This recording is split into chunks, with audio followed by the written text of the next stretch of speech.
Watch right now on the Front News Project.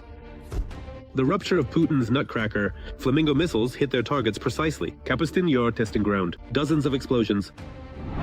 A cauldron for the Russian army in Kupiansk. Putin's soldiers surrounded. A brilliant operation by the Ukrainian armed forces. And also a blackout in Belgorod as a rehearsal for Moscow. Strikes on Ukraine will not go unanswered. Fiery, intense, and blazing footage from the front line. Watch right now.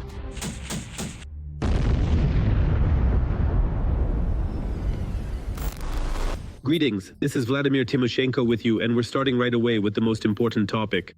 Ukrainian Flamingo missiles struck the testing ground. Kapustin Yar, from where Russia launches its notorious Oreshnik at our country. Yes, this is a resounding slap from the Ukrainian armed forces personally to the war criminal Putin. And as noted by the General Staff, some buildings on the testing ground suffered varying degrees of damage. The hangars' warehouses were significantly damaged, and part of the personnel was evacuated from the area. Here are the details.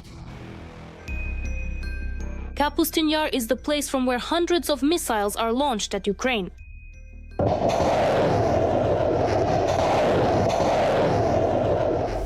Including that very same Oreshnik is launched from there as well.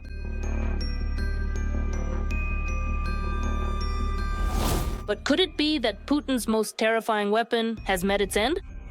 Ukrainian Flamingo missiles have shattered the Kapustin Yar testing ground to pieces. The very facility from which Oreshnik was launched has been reduced to ruins. In the course of January, Ukrainian defense forces carried out strikes on the Kapustin Yar testing ground in Russia's Astrakhan region. Importantly, the strike coincided with the negotiation process in Abu Dhabi. This significantly increased the agency of the Ukrainian negotiating delegation. This is a most serious informational, political, and military blow to the Russian Federation. Let me remind you, Oreshnik was used as an element of military political pressure not only on Ukraine, and now it turns out that Oreshnik itself is within the strike zone of the Ukrainian Flamingo ballistic missile. We are talking about the test range infrastructure, specifically about the complex of hangar-type buildings where pre-launch preparations for intercontinental ballistic missiles are carried out. That is where the main strike landed. Regardless of whether the launchers were destroyed or not, the destruction of the Oreshnik pre-launch preparation hangar is a most serious blow to the positions of the Russian Federation at this particular moment. The use of the Oreshnik specifically from the Kapustin Yar test range in the short-term historical perspective. In other words, it is now effectively within the strike range of the Ukrainian defense forces. And this fundamentally changes the entire balance of power. But what is important is that among the means of attack was a Ukrainian-made missile, which with a certain probability could have destroyed Putin's ballistic missiles. We can expect that in the near future, the Ukrainian side may respond adequately to the missile terror from the Russian Federation. First and foremost, this refers to striking legitimate military targets on the territory of the occupying country. These are oil refineries, energy sector enterprises, and accordingly, stationary targets such as Russian defense industry facilities. Another point is distance and depth. According to the data, the probable accuracy of the Flamingo missile is about 160 meters, and its warhead is even superior. The American Tomahawks? It is precisely the Flamingo, with a strike range of over 3,000 kilometers, that according to reports from Ukrainian intelligence and Western partners, is now being produced at a scaled-up rate of 2 units per day. This is a weapon of retribution. This is what the Ukrainian side will now use to respond appropriately to any terrorist act by the aggressor country. But what is surprising is Russia's so-called unparalleled air defense system. Kapustin Yar is a strategic military facility. There's practically only one like it in all of Russia. And as is customary, such sites are supposed to be protected. But the Russian air defense turned out to be absolutely unprepared to respond. Even to strikes on such strategic military sites as the Kapustin Yar testing range. Let me emphasize again, the Ukrainian ballistic missile traveled almost across the entire territory of the Russian Federation, outside the range of air defense systems. And these are both reputational and military losses for the Russian Federation. But the main question is, what could have happened to Oreshnik after such an attack?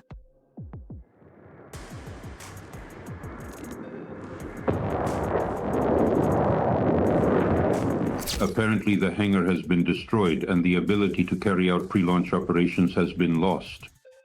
At this moment, the Russian side does not have them. The critical test site infrastructure and first and foremost, the essential pre-launch preparation workshops and the primary launch pads. Apparently, these facilities have suffered incredibly severe and extensive damage, a situation which could potentially paralyze the very use of this entire test site for a very long time to come. It seems that Moscow is in danger. There will be more Ukrainian-made missiles. The manufacturer, Flamingo, has announced the completion of testing for the new FP7 and FP9 ballistic missiles, which can reach Moscow and St. Petersburg.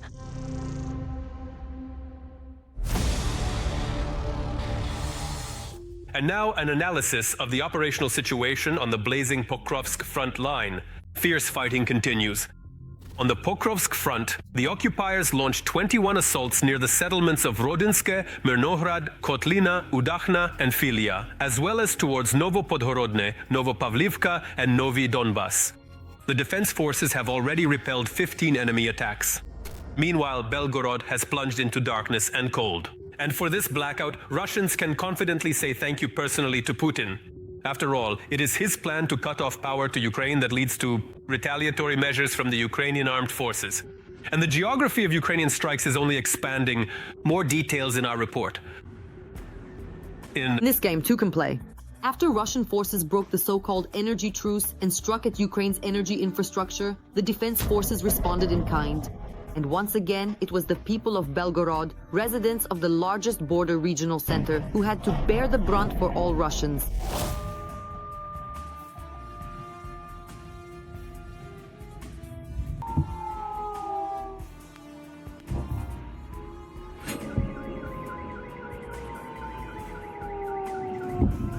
This is not the first time Ukrainians have tried to plunge Belgorod into darkness. The publication Verstka, citing sources, reported that by the beginning of 2026, the capacities of both thermal power plants located in the city will have been knocked out. As a result, all the electricity used by residents of the regional center now comes from the neighboring Kursk and Voronezh regions, where nuclear power plants are in operation. We're talking about 6 high-voltage lines from Kursk and 5 from the Voronezh region. These lines are another important vulnerability in the region's power system. What could happen if they are seriously damaged was seen at the end of January in the Murmansk region. There, due to the collapse of 5 pylons, the main power line left people without electricity, hot water and heating. And that was without any shelling from Ukraine.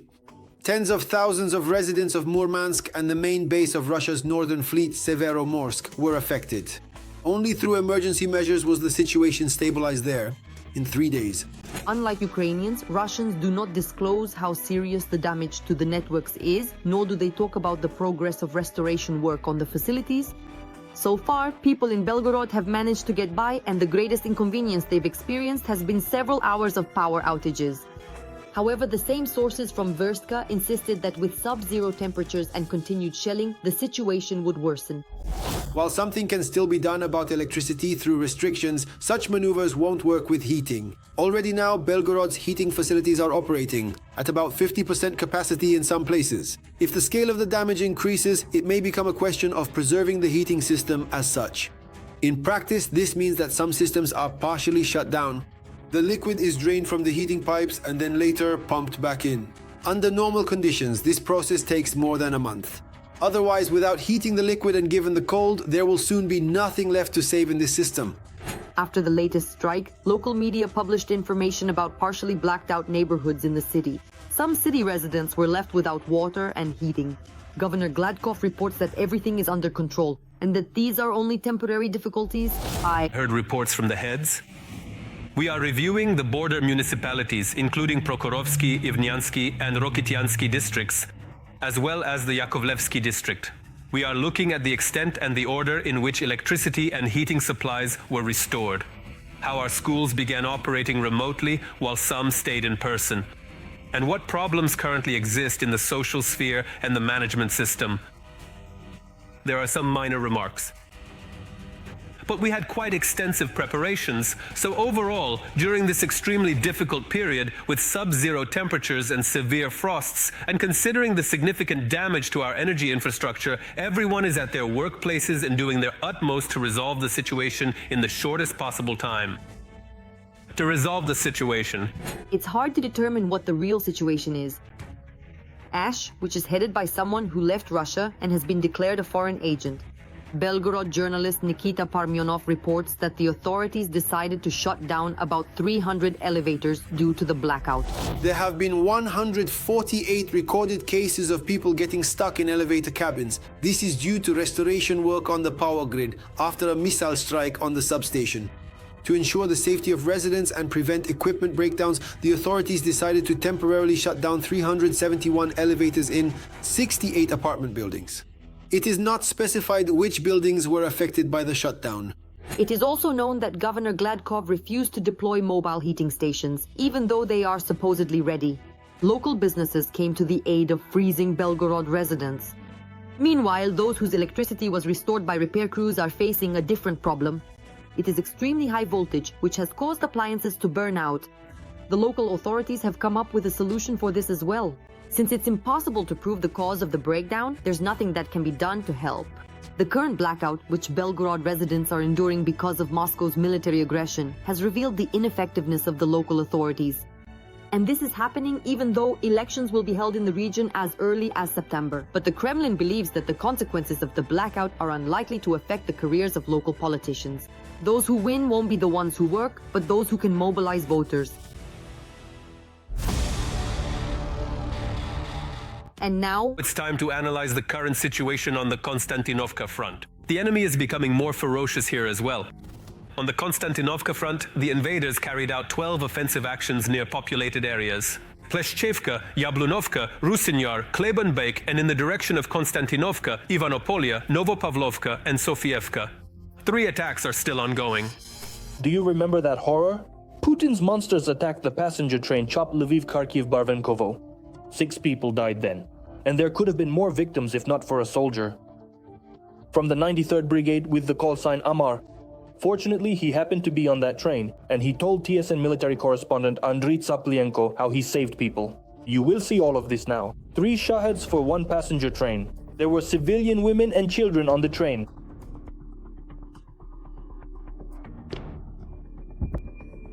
Six people died. There could have been even more casualties if not for the soldier. From the 93rd Brigade with the call sign Amar, who was returning from home to the front.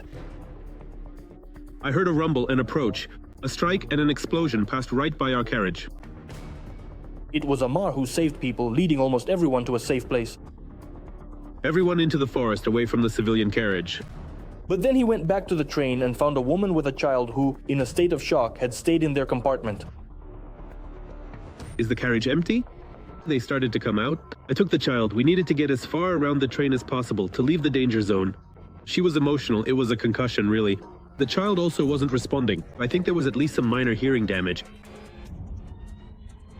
Pasha, run as far away from here as you can. The Russians have lost the last drops of their humanity. They are training and testing new unmanned weapons on civilians, on those who can't fight back. Amar, a specialist in unmanned systems, found out that both the train and the neighboring station were hit by Shaheds equipped with Starlink terminals. It was 100% controlled. The operator could see exactly what he was doing. He was targeting a civilian train. It was a planned attack. It was a swarm, really, a swarm. Well, there were about 15 or more Shaheds. It was a planned operation, and the location was chosen to hit the train in order to make evacuation as difficult as possible. Starlink terminals on Russian drones are a strategic threat to Ukrainian logistics. After all, the Russians are installing grey market Starlink terminals on almost all types of strike drones used to attack Ukrainian transport. After the attack on the train, Elon Musk promised the new Minister of Defense, Mikhailo Fedorov, to solve the problem. The issue of Starlink terminals in Russia, but for now it's being handled by interceptors and mobile fire teams operating on the principle of see it, shoot it. We heard the RPGs, let's get to work. At low altitudes, we have a significant advantage. When we arrive at the position, the guys set up and start watching for Shaheds. If there are any flying by, they keep an eye on them while I watch for FPV drones. If an FPV drone gets too close, that's already a last resort. You can shoot it down within 50 meters. This is a group from the Farpost Border Brigade, one of the elements of the air defense barrier in northern Kharkiv region. The number of Gerents has increased, as has the number of Molnya, those very same Shaheds. I understand they're now using them more often against more serious targets. This time, the enemy Lancet, worth $30,000, didn't reach its target. It was intercepted by a cheap drone with a TNT charge. Just an ordinary FPV drone. That's enough to turn a Lancet into nothing but a pile of scrap metal. But the enemy is constantly improving its deadly weapons. It's becoming harder and harder to neutralize them. This crew from the Forepost Brigade struggled for a long time with the enemy's scat drone, which skillfully maneuvered in automatic mode. So what's the deal? The thing is, this scat has an evasion system. Its evasion works like electronic warfare. It operates across frequencies. An FPV drone approaches it, and it intercepts the drone's frequency somehow. It detects the frequency of the incoming drone and starts to evade. This time, the Forepost Interceptor won the drone battle under the clouds. But unfortunately, the enemy, these days, is massively attacking logistics. Buses, trucks, and cars are burning. Dozens of vehicles destroyed every day.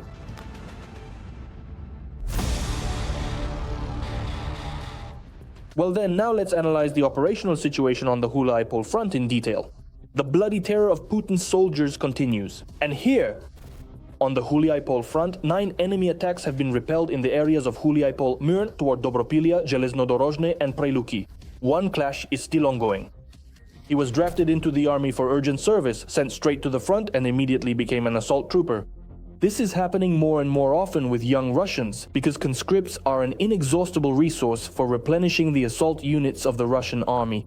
So, right now, we will tell you about the criminal schemes used to lure young people into the war. Let's watch.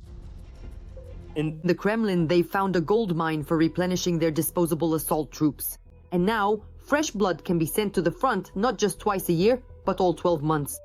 After all, we're talking about a bottomless human resource drawn from conscripts. In nearly 4 years of full-scale invasion, Russian conscripts have repeatedly appeared in reports, both among the living and the dead. At least 37 people drafted into the army have died during fighting in the Kursk region. Even Putin himself no longer hides their participation in the war. I recently spoke with a seasoned battalion commander who fought right there, specifically in the Belgorod direction. I asked him directly, tell me, how many of your men are mobilized soldiers, and how many of them are just young conscripts? He looked at me and said, to be honest, they are actually all conscripts. But lately, Russian conscripts have been sent to war in droves. Through deception, torture, and abuse, 18-year-old boys are forced to sign contracts. If before these were isolated incidents, now this forced voluntary recruitment has become a widespread practice. One of the most striking examples of mass transformation from conscripts to contract soldiers happened right on the train carrying new recruits from the Urals to Primorsky Krai. In the 7 days of travel, before even reaching their unit, half of the 300 men agreed to sign the contract. Later, however, they admitted to the methods of persuasion used by their commanders. They forced me to sign the contract, threatening my health, both mentally and physically. For every refusal, they made us do squats and twisted our arms. Unable to withstand this physical abuse, I signed the contract while lying on the floor. For every refusal, we had to do 50 squats, while they humiliated us and threatened our health. At that time, we were feeling unwell with fever and high blood pressure. Despite this, they kept pressuring us. For 3 days, they would come at night and continue to work us over. They made us stand on duty for 8 hours at a time, staying alert. I couldn't take it anymore and signed the contract without my voluntary consent. I wrote this on December 12th, 2025. There was also no boiled drinking water in the train car. There was only hot water. The most active in the forced train car was Junior Lieutenant Karitonov.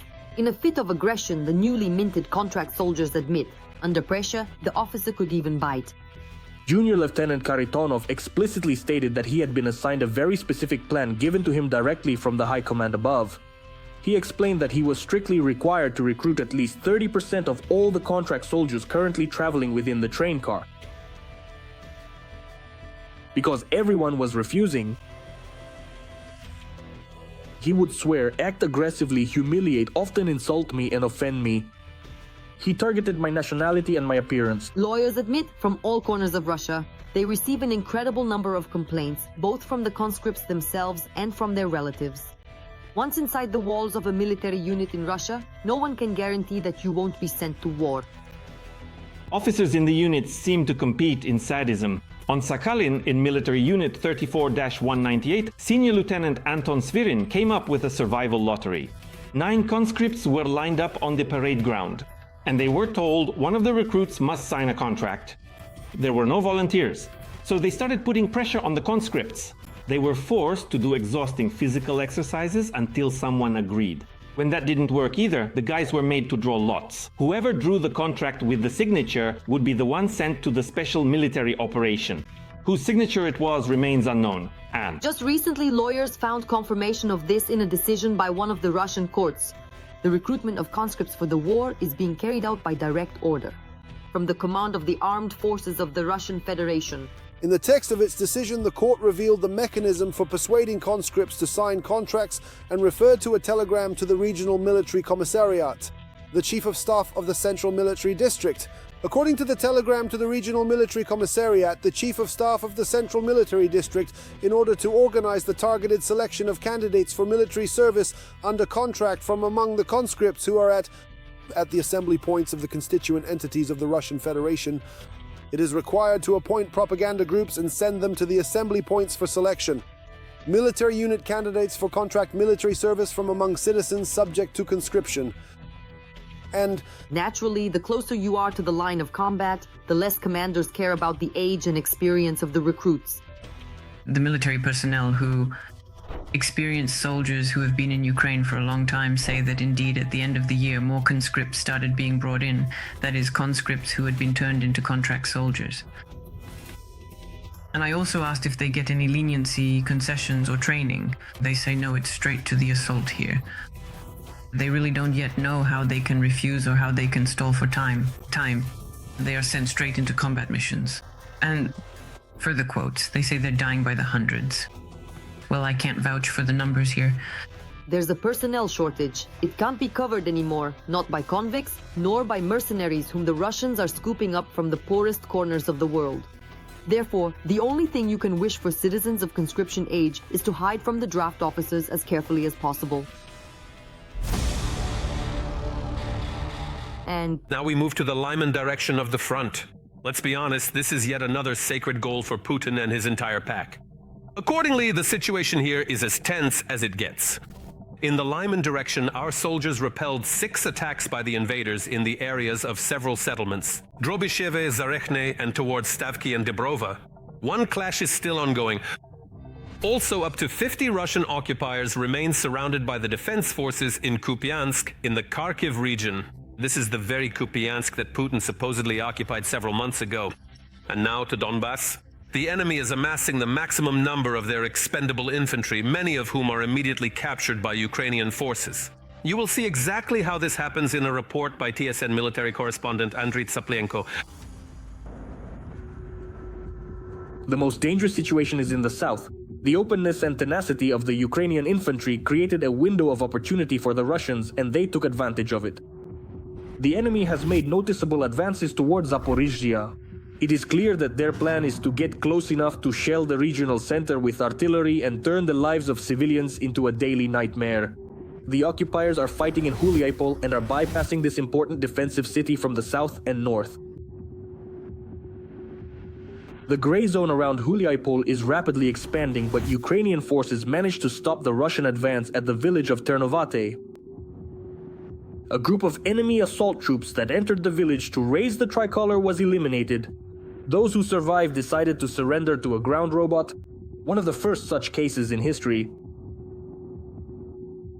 Their tactics are quite simple. They disrupt logistics. That is, you can't reach your position, you can't bring food or fuel there, or even change equipment. To save the situation, the 225th Assault Regiment was sent here. The regiment's drone operators managed to slow down the enemy's advance. They bring them in, well, I don't know, maybe 15-kilometer line. So they drop off their infantry there and then they go on foot. But from now on, enemy suicide drones are constantly hunting these guys. And Russian aviation drops dozens of KBs here every day. They are trying to destroy the drone control points. After all, it is precisely this so-called heavy bomber that can stop even an infantry assault. If the enemy has dug deep into the tree line, into the bushes, you can send 10 to 20 FPVs there. They won't be able to reach him at all. A bomber from above drops a 10-kilogram bomb and that's it. In conditions of overwhelming enemy superiority, the 225th Regiment is trying to establish a defensive line near Huliaipol and hold it. Right now, the situation is more or less calm, unlike how it was when we first arrived here. This is how the regiment's artillery, from a long distance, takes apart the old farm where the occupiers gather to prepare for an assault. But if the fog allows, the assault troops have ways to get close enough for small arms combat. The equipment is always in combat readiness. Here's the button, fire. We push this lever to the right. That's it, no problem. The Bradley infantry fighting vehicles of the 225th Assault Regiment are one of those elements of our defense that help hold the Huliaipol direction. They carry out critically important tasks, providing cover, suppressing enemy firing positions, and most importantly, evacuating our infantry. Every sortie is a test. Without these vehicles, and most importantly, without their crews, it would be very hard for our infantry guys to hold out. The Bradley is more maneuverable than Russian equipment and, most importantly, more resistant to FPV strikes. That means it has a chance to break through the kill zone and rotate the infantrymen at their positions.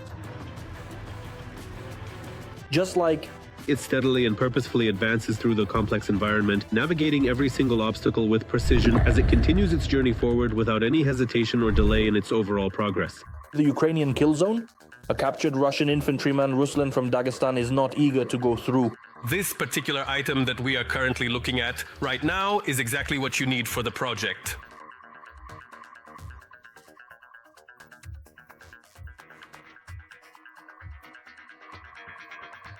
You will have the chance to relive this entire experience once more.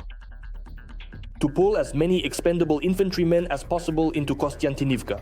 This is what the Russian strategy in Donbass looks like today. Most like Ruslan are found and eliminated by the fighters of the 11th Army Corps. Only a few are lucky enough to be taken prisoner, and sometimes there are truly incredible cases. This Russian, Alexander, along with 3 other occupiers, captured a wounded Ukrainian soldier. But the Ukrainian was so confident in himself that he managed to convince the Russian to surrender. I told him, give me the radio, I'll contact my people, because either way, it's the end for you and for me, but at least this way, our guys will get us out, and you'll stay alive, and I'll stay alive. They all put down their rifles and handed me the radio. I don't want it for an hour.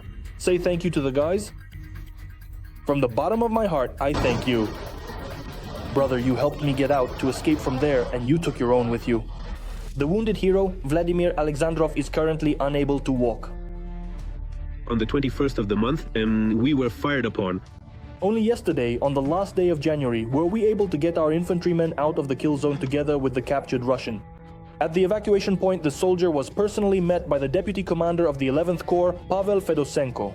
And this is exactly the kind of situation where you start to understand why the Russians won't win this war, because Ukrainians never leave their own behind. Glory to Ukraine.